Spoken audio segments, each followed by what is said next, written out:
தயாரிப்பாளர்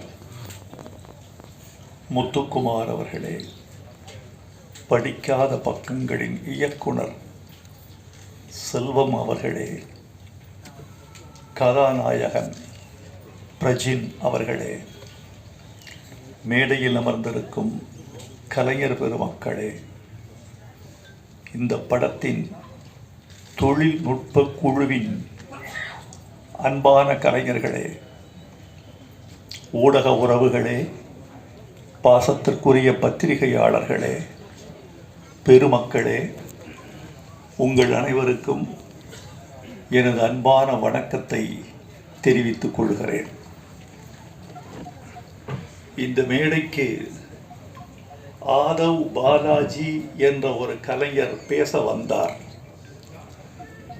அறிவிப்பாளர் அவர் பெயரை சற்றே தடம் மாற்றி ஆதங்க பாலாஜி என்று அறிவித்தார். ஆதவ் பாலாஜி என்பது அவருக்கு இயற்பெயர். ஆனால் திரையுலகத்தின் தற்கால நிலைமை என்ன, கதைகளின் போக்கு என்ன, திரையரங்குகளின் நிலைமை என்ன, தயாரிப்பாளர்களின் கலவரம் என்ன, கலை உலகின் நிலவரம் என்ன என்ற ஆதங்கத்தை கொட்டிவிட்டு போனதனால் அவருக்கு ஆதங்க பாலாஜி என்பது காரண பெயராக அமைந்துவிட்டது என்று நாம் கருத வேண்டியிருக்கிறது. அதுதான் உண்மை. இந்த விழாவுக்கு நான் மகிழ்ச்சியோடு வந்திருக்கிறேன்.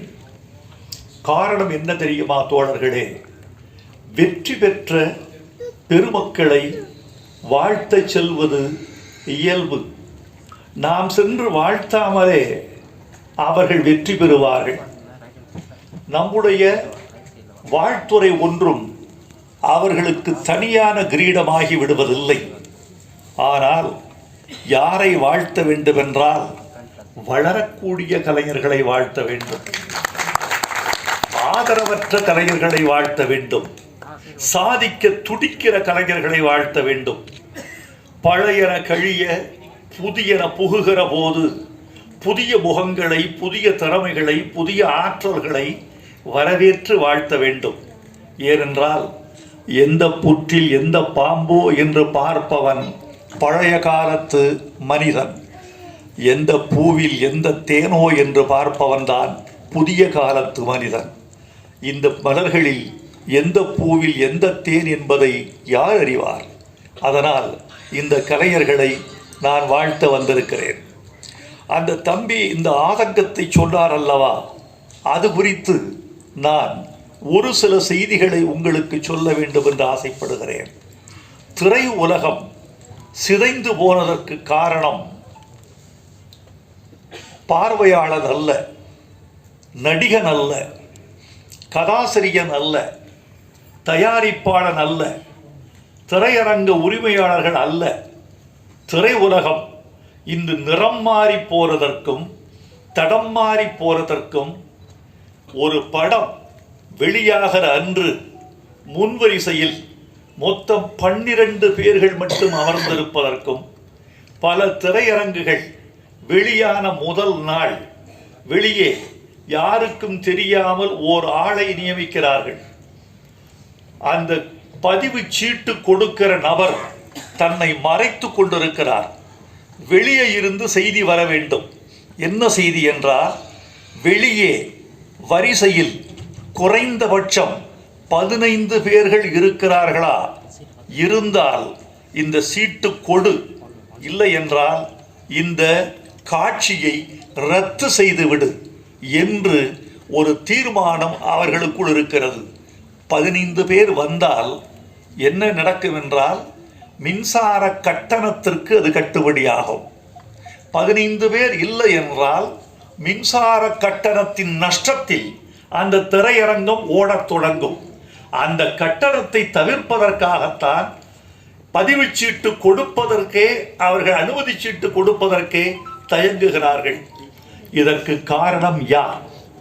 படம் பார்க்க ஓரளவு நல்ல படம் என்று கருதத்தக்க படத்தை கூட பார்ப்பதற்கு ஆட்கள் வராமல் தவிர்த்து போவதற்கு, அல்லது அவர்கள் தயங்குவதற்கு என்ன காரணம் என்று பார்த்தால், இது ஒரு மோசமான யுகத்தில் தமிழ் சினிமா கலை இருக்கிறது. அந்த இடம் தொழில்நுட்ப காலம். இந்த தொழில்நுட்பம் என்பது மனிதர்களை, ரசிகர்களை துண்டாடிவிட்டது. கை தொலைபேசியில் ஒரு கூட்டம், கணிப்பொறியில் ஒரு கூட்டம், பிறகு ஹோம் தியேட்டரில் ஒரு கூட்டம், பிறகு திரையரங்கத்தில் ஒரு கூட்டம், ஓடிடியில் ஒரு கூட்டம். மொத்தமுள்ள ஒரு 35 லட்சம் ரசிகர்களை ஒரு 35 பிரிவுகள் துண்டாடிவிட்டன. இந்த 35 பிரிவுகளிலும் வியாபாரம் ஆகிறவன் தான் வெற்றி பெற முடியும். இன்றைக்கு முத்துக்குமார் இந்த படத்திற்கு இட்ட பணத்தை மீண்டும் அவர் கொள்ள வேண்டுமென்றால் என்ன வேண்டுமென்றால், இந்த சினிமாவின் 35 பிரிவுகளிலும் அவர் தன் வியாபாரத்தின் கரங்களை நுழைக்க வேண்டும். ஆக்டோபஸ் போல அத்தனை வியாபார தளங்களிலும் அவர் இயங்க வேண்டும் என்ற ஒரு நிலை இருக்கிறது. அந்த நிலையின் காரணமாகத்தான் தமிழ் சினிமா தடுமாறி கொண்டிருக்கிறது என்பதே தவிர வேறல்ல. உண்மையை சொல்ல போனால் நண்பர்களே, நான் தமிழில் வெளிவருகிற அல்லது திரைக்கலையில் வெளிவருகிற எந்த ஒரு படமும் தோல்வி அடைந்து போனால் காலையில் பத்திரிகையை படித்து கொண்டிருக்கிற பொழுதே கொஞ்சம் வருத்தப்படுவேன். பத்திரிகையை மடித்து வைத்துவிட்டு கொஞ்சம் வானத்தை அண்ணாந்து பார்த்து, இந்த இளைஞர்கள் முதல் படத்திலேயே தோல்வியடைகிறார்களே, இந்த தோல்வியை எப்படி மீட்டெடுப்பது என்று யோசிப்போம். ஏனென்றால் பணத்தின் முதலீடுதான் வேறே தவிர மற்ற உழைப்பு ஒன்றுதான், திறமை ஒன்றுதான், வேர்வை ஒன்றுதான். இரவு பகல் என்று பாராமல் ஒரு திரைக்கலைஞன், ஒரு சண்டை கலைஞன் படுகிற பாடு கொஞ்ச நஞ்சமா? ஒரு ஒளிப்பதிவாளன் படுகிற பாடு கொஞ்ச நஞ்சமா? நடிக்க வருகிற பெண்கள் படுகிற பாடு கொஞ்ச நஞ்சமா? எவ்வளவோ உழைப்பை, திறமையை, உடல் கொடுமைகளை எல்லாம் தாண்டித்தான் ஒரு திரைப்படத்துக்குள் நுழைந்து மக்களுக்கு மகிழ்ச்சி தருவதற்கு இவர்கள் போராடுகிறார்கள். இந்த போராட்டம் பயனற்று போய்விடக் கூடாது என்றுதான் என்னை போன்றவர்கள் நம்புகிறோம். இந்த மாதிரி நிலையில் நான் பாட்டெழுதுகிற போதெல்லாம் சமூகத்துக்கு ஏதாவது ஒரு நீதி, ஏதாவது ஒரு நற்பணி, ஏதேனும் ஒரு சீர்திருத்தம், ஏதேனும் ஒரு பயன் கிட்டாதா என்ற ஆதங்கத்தோடு நான் இயங்கிக் கொண்டிருக்கிறேன். இது திரை உலகில் எனது 44வது ஆண்டு. இந்த 44வது ஆண்டில் எனக்கு பிடித்த சில பாடல்களில் ஒரு பாடலாக படிக்காத பக்கங்களில் இந்த சரக்கு என்ற பாட்டை எழுதியிருக்கிறேன் என்றால் இதுதான் நான் இன்னும் இயங்குவதற்கான காரணம். முத்துக்குமார், உங்களுக்கு என் நன்றி. செல்வம், உங்களுக்கு என் நன்றி. நீங்கள் எனக்கு சுதந்திரம் கொடுத்தீர்கள். அந்த சுதந்திரத்தை இந்தியா அடைந்த சுதந்திரம் மாதிரி நான் தவறாக கையாளவில்லை. நான் அதை சரியாகவே கையாண்டிருக்கிறேன். அதனால்தான் நண்பர்களே உங்களுக்கு நன்றி சொல்ல வந்திருக்கிறேன். எனக்கு முன்னால் நான் சாதாரணம் தோழர்களே. வைரமுத்து என்பவர் நீண்ட காலம் ஓடி வருகிறார் என்பதே தவிர என்னுடைய முன்னோடிகள் பட்டுக்கோட்டை கல்யாண சுந்தரம், மருதகாசி, கவியரசு கண்ணதாசன், உடுமலை நாராயண கவி, கவி KP காமாட்சி சுந்தரம், இன்னும் கூமா பாலசுப்ரமணியம், ஆத்மநாபன், சொல்லிக்கொண்டே போகலாம். இத்தனை பெருமக்களும் தமிழ் பாடலின் வழியாக ஒரு கருத்தை சொல்ல துடித்திருக்கிறார்கள். அதுதான் நிற்கிறது. ஒரு படத்தின் பெயர் மறந்து விடுகிறது, படத்தின் நடிகன் மறந்து போகிறான், நடித்த நடிகைகள் மறக்கப்படுகிறார்கள், தயாரிப்பு நிறுவனம் தொலைந்து போகிறது, தயாரித்த நண்பர் மறக்கடிக்கப்பட்டு விடுகிறார். பாட்டு மட்டும் நிற்கிறது, பாட்டு மட்டும் நிற்கிறது. எத்தனை காலம்தான் ஏமாற்றுவார் இந்த நாட்டிலே என்ற பாட்டு இன்னும் 100 வருடங்களுக்கு பிறகு கூட இசையமைத்தவர் SM சுப்பையா நாயுடு, பாடியவர் TF சௌந்தரராஜன், அதனுடைய பாட்டை எழுதியவர் மக்களன்பன், நடித்தவர் MGR, குதிரையில் இருந்தவர் பானுமதி, என்று இந்த உலகம் நினைத்து கொண்டே இருக்கும் பாட்டு வரிகளால், இசையால் ஒரு சமூகம் நினைக்கப்படும். இந்த படத்துல ஒரு முக்கியமான பாட்டு. இந்த சபையில் நீங்கள் எல்லோரும் பேசினீர்கள், சகோதரிகள் பேசினார்கள், நீங்கள் பேசினீர்கள், எல்லோரும் பேசினீர்கள். ஒரே ஒரு வரிக்கு மட்டும்தான் நான் காது குளிர கைதட்டல் கேட்டேன். முத்துக்குமார், நீங்க ரொம்ப நன்றாக சொன்னீர்கள். ஒரு வரி, ஒரு 400 ரூபா கொடுத்தா பழத்தட்டு கிடைக்கும், ஒரு 200 ரூபாய் கொடுத்தா தேங்காய் தட்டு கிடைக்கும், 5000 ரூபாய் கொடுத்தால் தங்கத்தட்டு கிடைக்கும், உங்கள் கைதட்டு மட்டும் கிடைக்காது என்று சொன்னீர்கள். அதெல்லாம் சரி, 5000 ரூபாய் கொடுத்தால் தங்கத்தட்டு எனக்கு கிடைக்கவா? அதை 5000 ரூபாய், நான் ஒரு 5000 ரூபாய் தருகிறேன். 2 தங்கத்தட்டு நீங்கள் இன்னைக்கு தங்கத்தின் விலை 54,465 ரூபாய். ஒரு சவரன், ஒரு சவரன் இப்படி விற்கிற போது 5000 ரூபாய் கொடுத்தால் தங்கத்தட்டு வாங்கிவிடலாம் என்று நம்முடைய முத்துக்குமார் சொல்கிறார் என்றால், முத்துக்குமார் நகைக்கடை வைத்திருக்கிறாரோ, தங்கத்தட்டு கடை வைத்திருக்கிறாரோ என்று நாம் கருத வேண்டியிருக்கிறது. நண்பர்களே, உங்களை பார்த்தால் பேச ஆசைதான். ஏதோ என்னுடைய அருமை நண்பர்கள் ஊடக தோழர்கள் வந்திருக்கிறார்கள். இந்த வெளியீட்டு விழாக்களில் இந்த ஊடகங்களின் மீது எனக்கு பெரிய மதிப்பு உண்டு. காரணம், இவர்கள்தான் கொண்டு போய் சேர்க்கிறார்கள். ஆனாலும் கூட தினப்பத்திரிகைகளில் இது குறித்து எந்த செய்தியும் வருவதில்லை. வாரப்பத்திரிகைகள் இதை அதிகமாக கண்டுகொள்வதில்லை. இந்த மேடையில் ஒரு பெரிய சர்ச்சை உண்டானால் அது மட்டும்தான் அவர்களின் கவனத்திற்கு போகிறது. அந்த சர்ச்சையை நீட்டிக்க முடியும் என்றால் அது 2 வாரங்களுக்கு செய்தியாகிறது. இதோ இந்த மேடையில் இருக்கக்கூடிய இந்த இளம் கலைஞர்களை வாழ்த்தி, படிக்காத பக்கங்கள் என்ற பெயரில் நவீன பெண்களின் பிரச்சனைகளை மையப்படுத்தி ஒரு புதிய தயாரிப்பாளரும் இயக்குனரும் ஒரு படத்தை செய்திருக்கிறார்கள். ரசிகர்களே, காத்திருங்கள், வந்தால் ஆதரியுங்கள், பிடித்தால் தோள் கொடுங்கள் என்று நீங்கள் 4 வரி எழுதினால் அதுதான் சிறப்பு. இந்த நேரத்தில் நான் ஒரு கருத்தை சொல்ல வேண்டும் என்று ஆசைப்படுகிறேன். இவர்கள் இந்த இணையதளங்களின் வாயிலாக இவர்கள் கொண்டு செல்கிற இடம் ரொம்ப அதிகம். நீங்கள் நினைத்து கொண்டிருப்பீர்கள், யூடியூப் வழியாக இன்று இரவு 12 மணிக்குள் இந்த விழா செய்திகள் உலகத்தின் எல்லா மூலைகளிலும் வீசி எறியப்படும். இன்னைக்கு போயிடும்.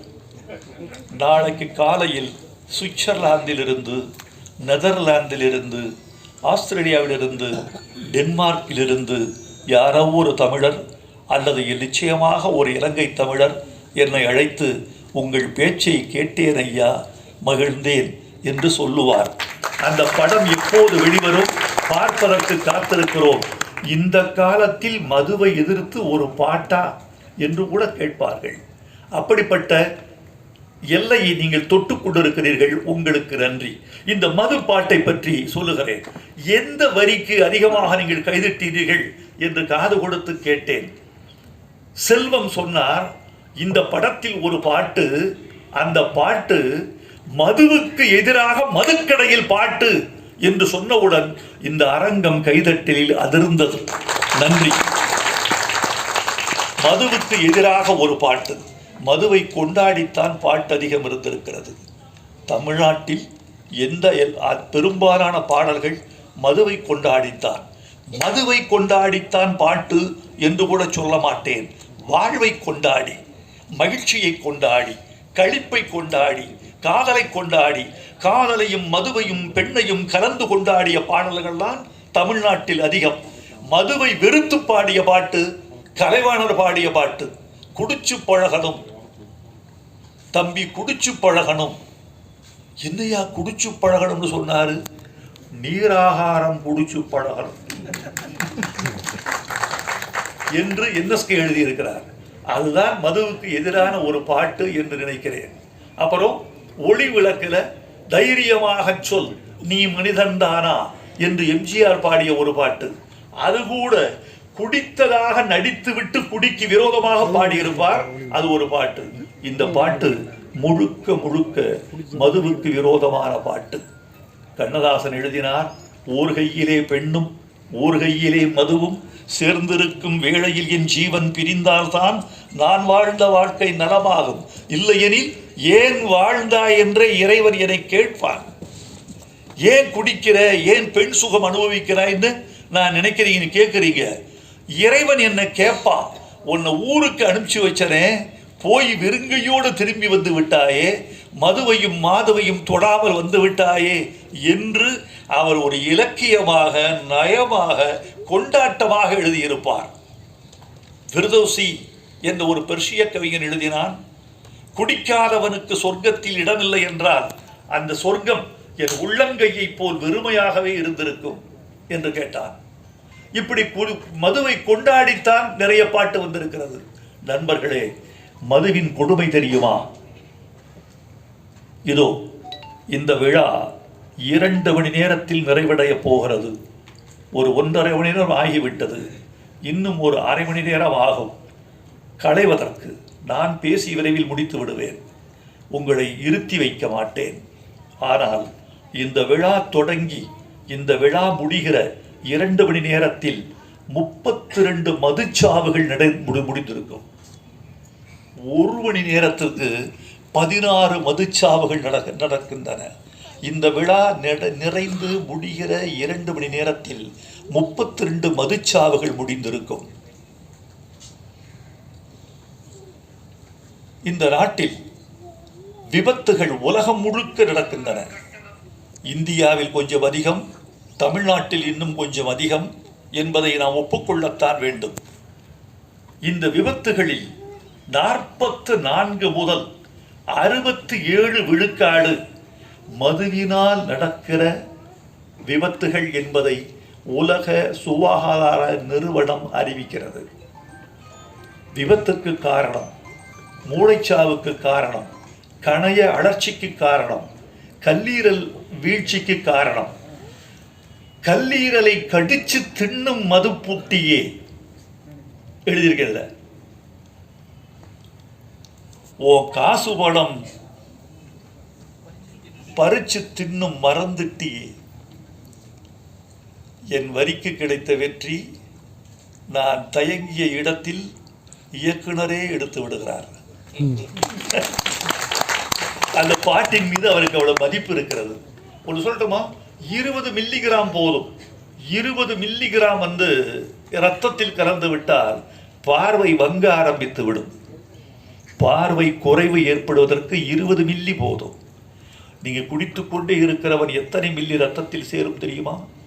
30 மில்லி ரத்தத்தில் சேர்ந்தால் உங்கள் தசை உங்கள் வசத்தில் இருக்காது. நான் மதுவுக்கும் போதைக்கும் எதிரானவன், 10 வயசிலிருந்து எதிரானவன். ஏனென்றால் மதுவையும் போதையையும் எங்கள் ஊர் எவ்வளவு பாதிக்கப்பட்டிருக்கிறது என்பதை நான் அறிவேன். என் உறவுகள் பாதிக்கப்பட்டதை அறிவேன். இந்த ஒரு சொட்டு மது கூட என் குடலில் விழுந்ததில்லை என்பதை நான் உத்தரவாதமாக உங்களுக்கு சொல்லிக் கொள்ள வேண்டும் என்று ஆசைப்படுகிறேன்.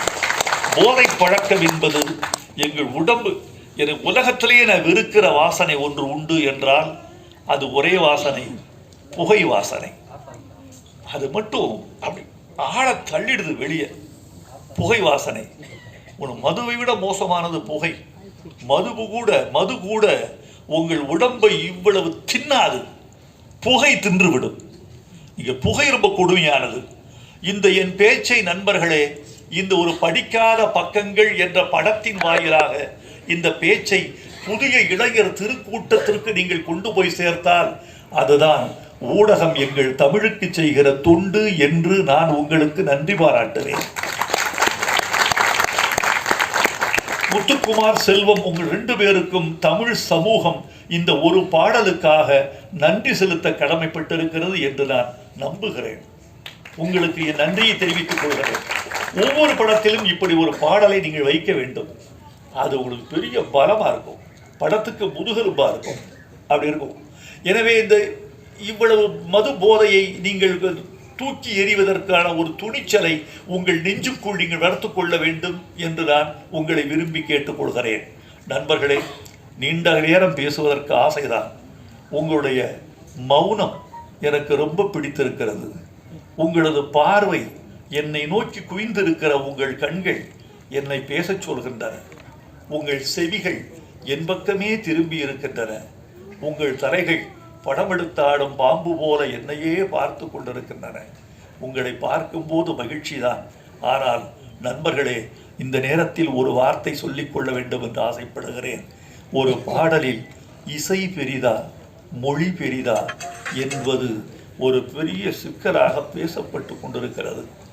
இதில் என்ன சந்தேகம் உங்களுக்கு? இசை எவ்வளவு பெரிதோ மொழி அவ்வளவு பெரிது. மொழி எவ்வளவு பெரிதோ இசை அவ்வளவு பெரிது. ரெண்டும் கூடினால்தான் அதற்கு பாட்டு என்று பெயர். இரண்டும் கூடினால் அதற்கு பாட்டு. ஆனால் சில நேரங்களில் இசையை விட மொழி உயர்ந்ததாகவும், சில நேரங்களில் மொழியை விட இசை உயர்ந்ததாகவும் திகழுகிற சந்தர்ப்பங்கள் உண்டு. இதை புரிந்து கொள்பவன் ஞானி, புரிந்து கொள்ளாதவன் அஞ்ஞானி.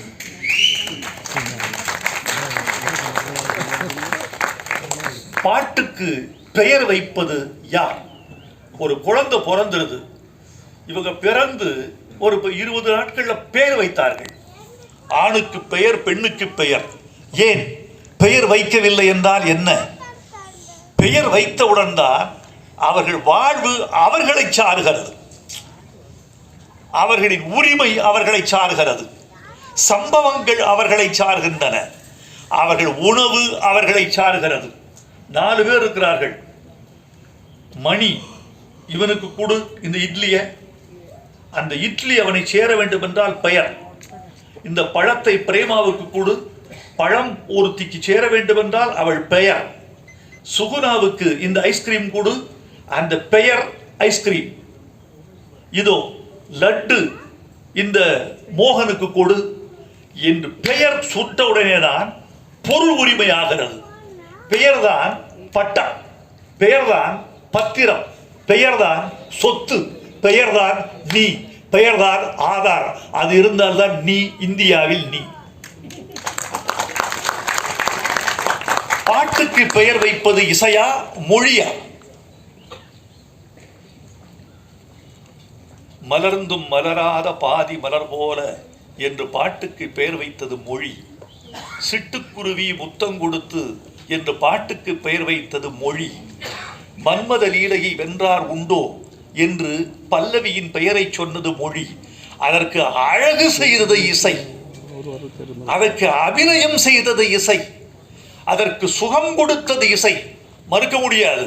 ஆனால் அந்த பாட்டுக்கு பெயர் சூட்டியது மொழி, அந்த பாட்டை அழைக்க வைத்தது மொழி. ஒரு பாடலை ஹம் பண்ணி யாராவது இந்த பாட்டை பாடுங்கன்னு சொல்லுவாங்களா? இந்த பாடலை இதை பாடுங்க சொல்லுவாங்களா யாராவது? சின்ன சின்ன ஆசை என்று பாடுகள் என்றுதானே சொல்லுவார்கள். எனவே பாட்டுக்கு பெயர் வைத்தது மொழி.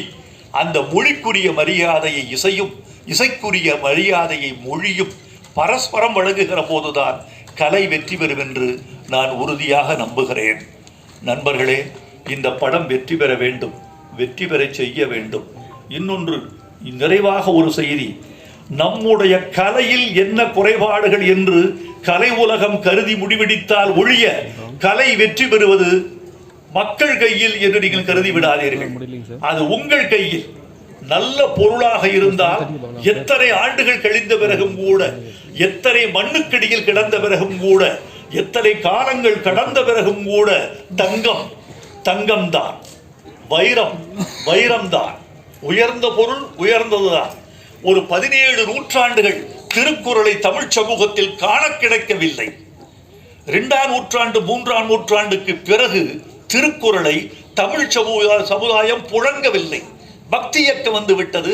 தேவாரம் புழங்கியது, திருவாசகம் புழங்கியது, திரவிய பிரபந்தம் புழங்கியது, ஆழ்வார் பாடல் புழங்கியது, நாயன்மார் பாட்டு புழங்கியது, பதிகம் புழங்கியது, பாசுரம் புழங்கியது. திருக்குறள் புழங்கவே இல்லை. ஆனால் நல்ல பொருளாக இருந்தால் எந்த நூற்றாண்டிலும் அது தன் முகத்திரையை கிழித்துக் கொண்டு, ஒரு விதை தன் மேல் தோலை கிழித்துக் கொண்டு விருட்சமாவது போல் நல்ல பொருள் எத்தனை காலமாக இருந்தாலும் தன்னுடைய தடைகளை உடைத்துக் கொண்டு, திரைகளை கிழித்துக் கொண்டு வெளியே வந்தே தீரும். 19ஆம் நூற்றாண்டின் இறுதியில் திருக்குறள் நான் தானடா தமிழின் முகவரி என்று வெளிவந்தது. உங்கள் கதை நல்ல கதையாக இருந்தால், உங்கள் கதை நல்ல கதையாக இருந்தால் நிச்சயமாய் உங்கள் புகழ் வெற்றி பெறும், உங்கள் கலை வெற்றி பெறும். உங்கள் கலையும் கதையும் வெற்றி பெற்றால் நீங்கள் பொருளாதார மேன்மை பெறுவீர்கள். படிக்காத பக்கங்கள் வெற்றி பெறும். படிக்காத மேதை வெற்றி பெற்றது, படிக்காதவன் வெற்றி பெற்றது. அந்த வரிசையில் படிக்காத பக்கங்கள் வெற்றி பெற வேண்டும் என்று வாழ்த்துகிறேன். நன்றி, வணக்கம்.